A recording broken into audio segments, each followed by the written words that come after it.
En una ciudad que pretendía ser cosmopolita, todo el pintoresquismo cotidiano se encontraba en revistas como Caras y Caretas, El Hogar y las por entonces jóvenes Para Ti y Villiquen. La publicidad de aquel tiempo reflejaba como un espejo a las costumbres, modismos y modas porteñas. Así, mientras por un lado se propagandeaban las revolucionarias cocinas eléctricas o los modernos juegos de living, por otro, se ofrecían curas milagrosas y alivios para todos los males a través de aceite de hígado de bacalao, tónicos, tisanas, jarabes, jaleas, ungüentos y bálsamos. Y ni hablar de aparatos correctores para columna vertebral, hernias, pie plano y hasta para tener más altura.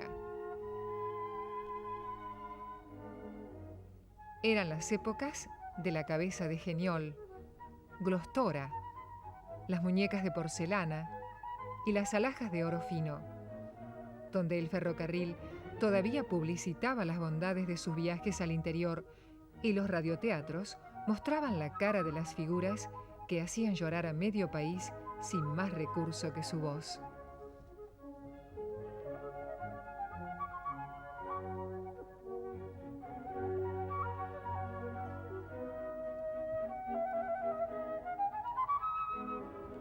Eran las épocas en que las revistas y los suplementos dominicales de los diarios publicaban con gran despliegue sus sociales, en el que las fiestas de casamientos se entremezclaban con las poses duras de las quinceañeras en su baile de presentación en sociedad. La época de los figurines, de los modelos de París, la mujer no estaba integrada al mundo laboral y solo trabajaban las muchachas de barrio, en las telefónicas o las hilanderías. Nadie hablaba del voto femenino o los derechos de la mujer.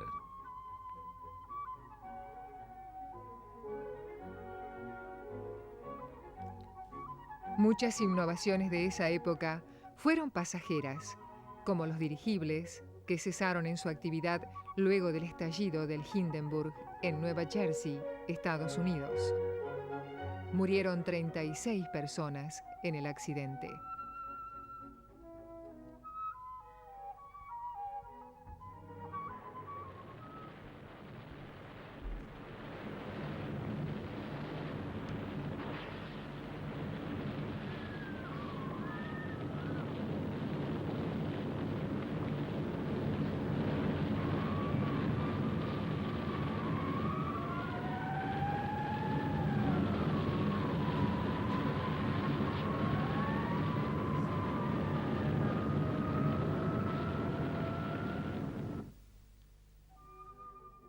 En el teatro se vivía una época de transición, en la que resaltaban las actuaciones de Florencio Parravicini, con sus célebres agregados fuera de texto, inventados por él mismo para suplir su poca memoria.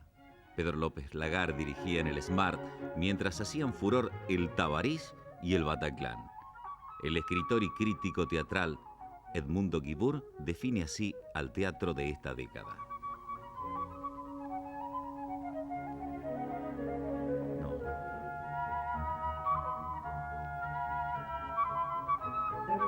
Ya estaban en crisis ya de grandes actores como Parravicini, un gran actor que me había hecho la delicia de mi infancia y de mi juventud, que era mi gran amigo, un gran amigo, y con el cual yo como crítico me porté muy mal siempre, porque siempre no hice más que darle palos y él no devolvérmelo con halagos.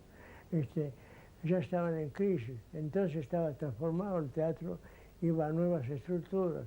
El teatro de hoy no es el mismo de antes, no tiene nada que ver el teatro de hoy con el teatro de la primera década del siglo. El teatro nuestro se hace argentino con el teatro gauchesco, se hace porteño con el teatro del conventillo, con el que se llama el sainete, la caricatura de la vida común, de la vida del patio, de la vida de la calle, de la vida doméstica. Y después los grandes escritores que trataron a los grandes autores europeos después de Ibsen, eran intelectuales, pero la crítica en general, y yo mismo quizás, entre ellos, y la clase culta, siempre rechazó lo que era auténticamente argentino, como la época gaucheja de la Podestá, o como la época sainetera de Carlos Mauricio Pacheco. Siempre fue contraria a esos impulsos verdaderamente nacionales, nunca nacionalistas. Y mientras se anunciaba que se permitía la libre circulación de vehículos con tracción a sangre en el radio céntrico de la ciudad, y se discutía si se demolía o no el nuevo obelisco, las artes se desarrollaban con una fuerza arrolladora, pero siempre con la mira puesta en Europa. Si alguien se toma el trabajo de cotejar la vida de todos los grandes pintores de este siglo, notará sin duda un dato contundente. La mayoría, si no todos, en esta década viajaron al viejo mundo para exponer los ya consagrados y para estudiar en talleres de renombradas paletas los principiantes. Castañino, por ejemplo, en 1939 asistió en París al taller de André Lot. Pedro Domínguez Neira hace en 1930 un viaje de estudios por Alemania, Italia y España. Soldi expone en París y New York después de 2 viajes a Italia. Jules Solar ya ha agotado sus viajes y ha recibido en Milán la influencia de otro argentino, Emilio Petoruti, quien curiosamente dedica esta década a Argentina, después de su radicación en Italia y antes de su instalación definitiva en París. Spilimbergo, en 1937, recibe el Gran Premio en el Salón Nacional, pero también el Gran Premio y la Medalla de Oro en la Exposición Internacional de París. Así se podría seguir con La Cámara, Basaldúa, Del Prete, Seoane, Gómez Cornet, Victorica, Butler. En el Teatro Margarita Xirgu resalta Cae Firpo, en boxeo, y Oscar Gálvez ya es ídolo. Y se inaugura el hipódromo de San Isidro. Palermo ya no está solo.